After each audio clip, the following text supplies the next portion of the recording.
Pikmin 4 is the kind of game I never truly expected to release. Even after its official reveal trailer, I lived in fear every day that Nintendo would delay Pikmin 4 into the indefinite development Shadow Realm right next to Metroid Prime 4. Don't worry pal, you'll get your moment. Being able to actually physically hold Pikmin 4 in my hands still doesn't quite feel right, like at any moment Miyamoto himself will show up at my door ready to personally destroy my Nintendo Switch. In many ways, Pikmin 4 takes after every prior entry, making it somewhat of the ultimate Pikmin game. Area design and global progression is closer to Pikmin 1's, which is a much welcome change. As I said in my trilogy review, that was one of my favorite elements about Pikmin 1 because it meant that you could collect the ship pieces in whatever order you want. Same applies here, except it's even more open-ended. There's a lot of treasures to collect, and I do mean a lot. Unlike in Pikmin 2, where you have to go through some of the caves to beat the game, you can skip most of them in 4, although I didn't skip any of them because I was shocked to discover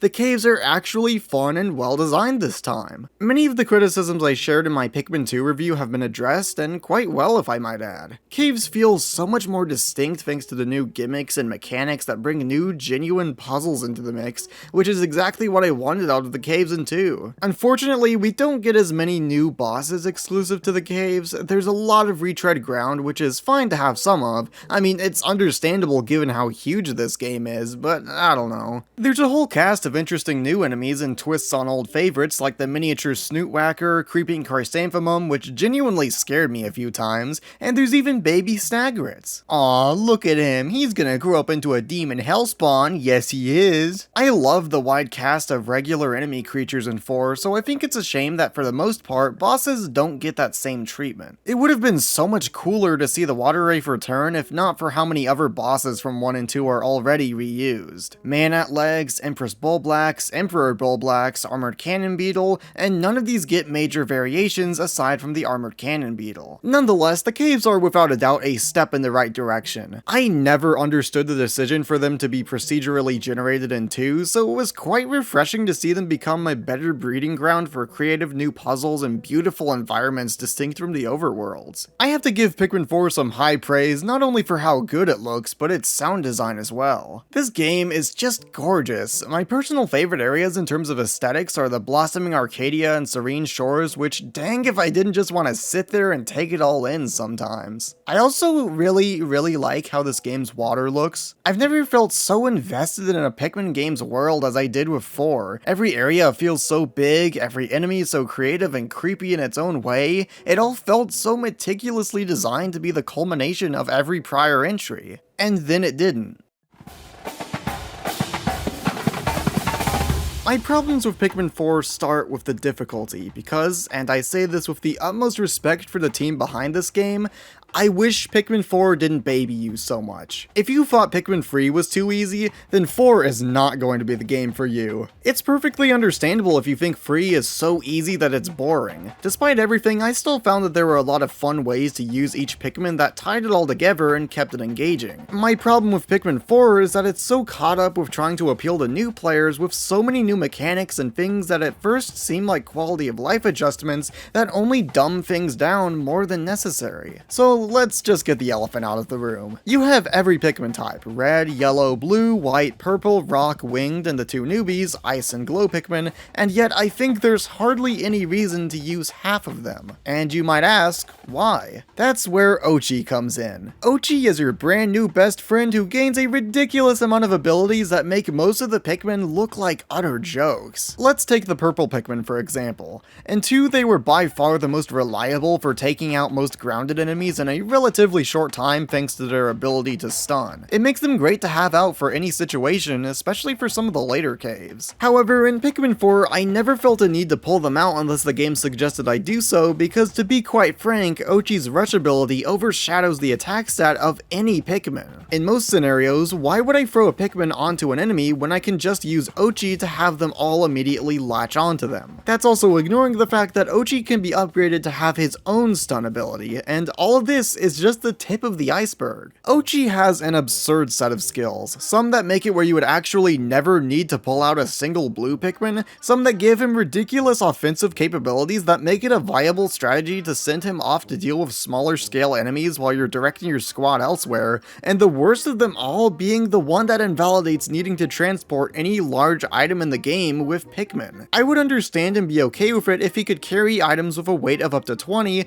but that's nowhere near the limit for Ochi. He can be upgraded to carry items with a weight of up to 100. That's just ridiculous. You could argue that it's not that big of a deal, but when you consider how many other abilities Ochi can already get, there's no way you can tell me he's not the single most overpowered creature in the series. And what's sad is, Ochi isn't the only thing that invalidated the Pikmin for me. Having 8 Pikmin around at once would have you wonder, how does the game balance each area around them? Well, there are multiple ways to approach certain problems thanks to the game's open-ended progression, which is great. If I didn't feel the need to disregard any of that simply because the game will tell you which Pikmin you'll need for each area, meaning you don't have to put any thought into what Pikmin you'll bring along or how you'll use them, because chances are you'll only need the abilities of maybe 1 or 2 of them. What doesn't help this is the free type limit. I really don't like this limitation. It feels so against everything about Pikmin. Something that was really fun about Pikmin 1 and free is looking at your map, getting a lay of the land, and figuring out a strategy for how to get the remaining treasures or fruits as quickly as possible. Pikmin 4 has a really cool new tool, the survey drone, which lets you get a more in-depth look at each area from above or up close,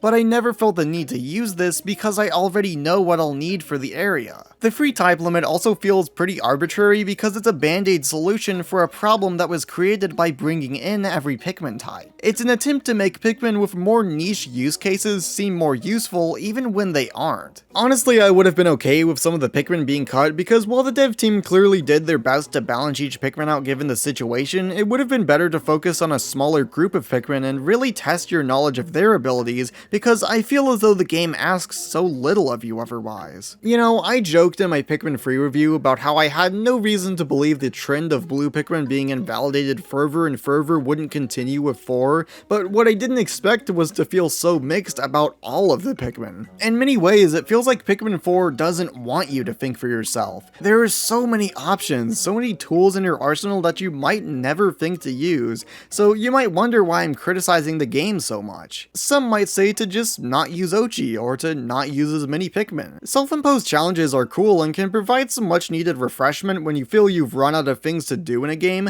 but I think it says a lot about the game if you're going to tell me not to use a major mechanic if I want to have more fun with it. By saying that, you're all but admitting the game isn't designed around Ochi very well. I've seen people say this about the rewind feature, that you don't have to use it, but why wouldn't I? It's a convenient option, something readily available that you can easily abuse, so why wouldn't I use it if I felt the need to? In Pikmin 2, you can reset the game to restart a sub-level in the game, so is it not an issue in that game simply because it can be more spiteful? The point I'm getting at is that I shouldn't have to inconvenience myself to make a more interesting challenge than what the game should already be able to provide me. I hate to be so negative towards 4 because it has a lot of cool new ideas and general improvements, but more than ever I feel there's a larger number of questionable decisions that hold the game back from being as great as I think it could be. It's a shame because I started off loving it, but gradually the cracks began to form. But I don't want to leave this video off on an entirely negative note. I still had a lot of fun with 4. The areas were really fun to explore. There's a bunch of new mission mode styled caves as well as the Dandori battles,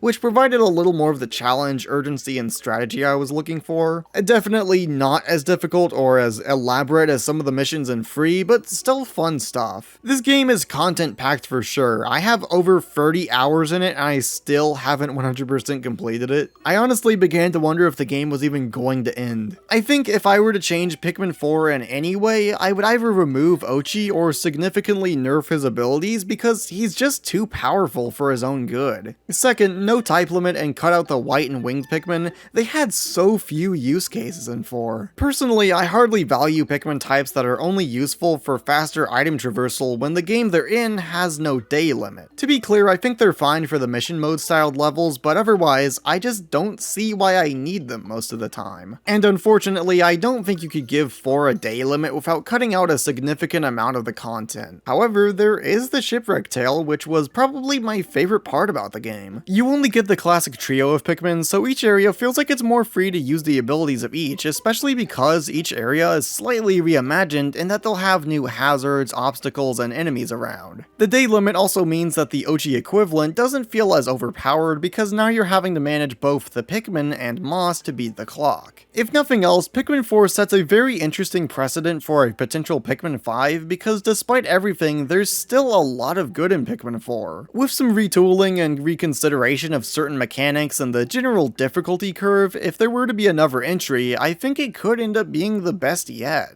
It would be a guaranteed hit for sure if it could fix my biggest issue with Pikmin 4. Where were the Bulbmen? For the entire game I was hoping they would show up somewhere, anywhere. The Japanese Pikmin site subtly hinted at it too. I would have been okay if they only appeared in the engulfed castle, but no, we get every other Pikmin type, but my favorite little silly guy gets left in the dust. What did my man do to deserve this treatment? You even led me to believe Puffman would return. You know what? Forget it. I think Pikmin 4 sucks.